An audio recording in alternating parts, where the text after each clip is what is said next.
વિદ્યાકુંજ સંકુલ ગુજરાતી અંગ્રેજી અને હિન્દી માધ્યમના બાળ મંદિર અને ધોરણ 2 સુધીના વિદ્યાર્થીઓ વાલીઓ માટે એક પ્રોજેક્ટ બાળક સર્જન ઈશ્વરનું ઘડતર આપણું.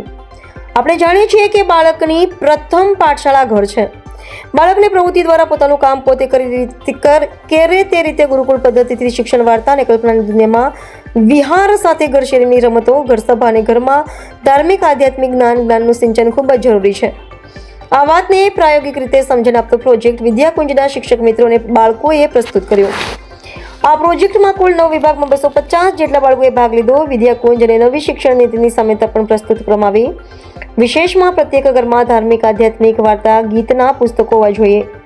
આજના પ્રોજેક્ટમાં પુસ્તક ભંડારો રાખવામાં આવ્યો હતો, જે આ પ્રોજેક્ટની વિશેષતા રહી. આવનાર તમામ વાલી મિત્રો, વિદ્યાર્થી મિત્રો જેને જે પુસ્તકો જોઈએ તે ટેબલ પરથી લઈ જઈ શકે છે.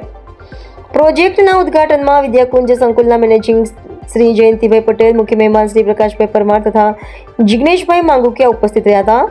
સમગ્ર પ્રોજેક્ટ સંકુલ ડાયરેક્ટર મહેશભાઈ પટેલના માર્ગદર્શન હેઠળ તમામ વિભાગના આચાર્ય મિત્રો અને શિક્ષક મિત્રોએ વાલી મિત્રોને સહયોગથી પ્રસ્તુત કર્યો હતો.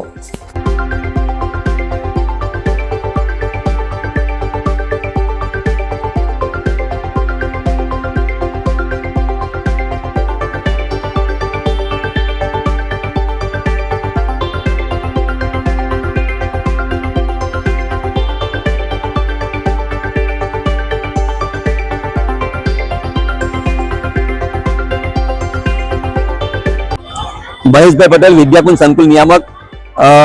આજરોજ વિદ્યાકુંજમાં ગુજરાતી, અંગ્રેજી અને હિન્દી માધ્યમના અમારા બાળ મંદિર અને ધોરણ 1 થી 2 ના વિદ્યાર્થીઓ દ્વારા એક બાળક સર્જન ઈશ્વરનું ઘડતર આપણું, એટલે કે બાળકના ઘડતર માટે ઘર પરિવારનું વાતાવરણ કેટલું જરૂરી બને છે, તંદુરસ્ત રહેવું અને કેટલી એનો રોલ ભજવે છે એ દર્શાવતો એક પ્રોજેક્ટ. અને સાથે સાથે ગુરુકુળ પદ્ધતિ જે હતી, જેથી કરીને બાળકો સ્વાશ્રયી બને, સ્વાવલંબી બને એ પ્રકારનું શિક્ષણ બાળકને ઘરમાંથી અપાવવું જોઈએ.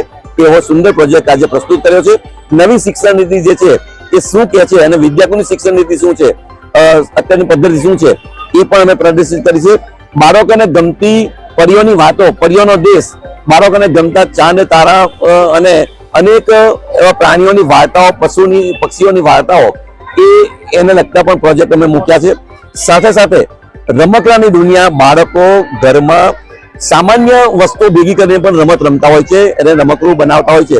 અને રમકડા રમે છે ત્યારે બાળકને અનેક પ્રકારની સર્જન શક્તિ પણ એમાં વિકસાવી શકાય છે. એટલે રમકડાનું કેટલું મહત્વ છે એ પણ દર્શાવ્યું છે. ઘર સભા આજના સમયમાં ખૂબ જરૂરી છે, જ્યારે બાળક મોબાઈલથી રચ્યું રહે છે અને આજે અનેક પ્રશ્નો સાયકોલોજીકલ હાઈપર થઈ જવું, ગુસ્સે કરવો, આવી બાબતોને ધ્યાનમાં લઈએ તો ઘર સભા ખૂબ જરૂરી છે, જેથી કરીને પરિવારમાં આત્મીયતા રહે.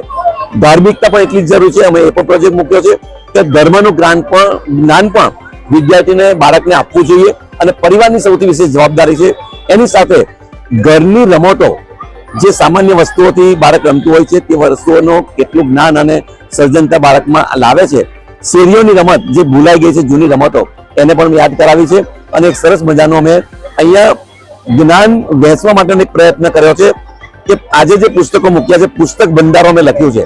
આજે જે વાલી વિદ્યાર્થીઓ આવશે એમને જે પુસ્તકો જોઈએ એ ફ્રીમાં લઈ જશે, જે લેવાય લૂંટી જશે. અને પુસ્તક ઘરમાં હશે તો ક્યારેક વાંચશે અને ક્યારેક સદ પ્રવૃત્તિ, સદ વિચાર, વર્તન વ્યવહાર કરતો થશે. એ આશયથી આ સરસ મજાનો પ્રોજેક્ટ. અને સૌ પ્રથમ માતા પિતાની ભૂમિકા શું છે અને શું રહેવી જોઈએ એ દર્શાવતો પ્રોજેક્ટ અમે પ્રસ્તુત કર્યો છે.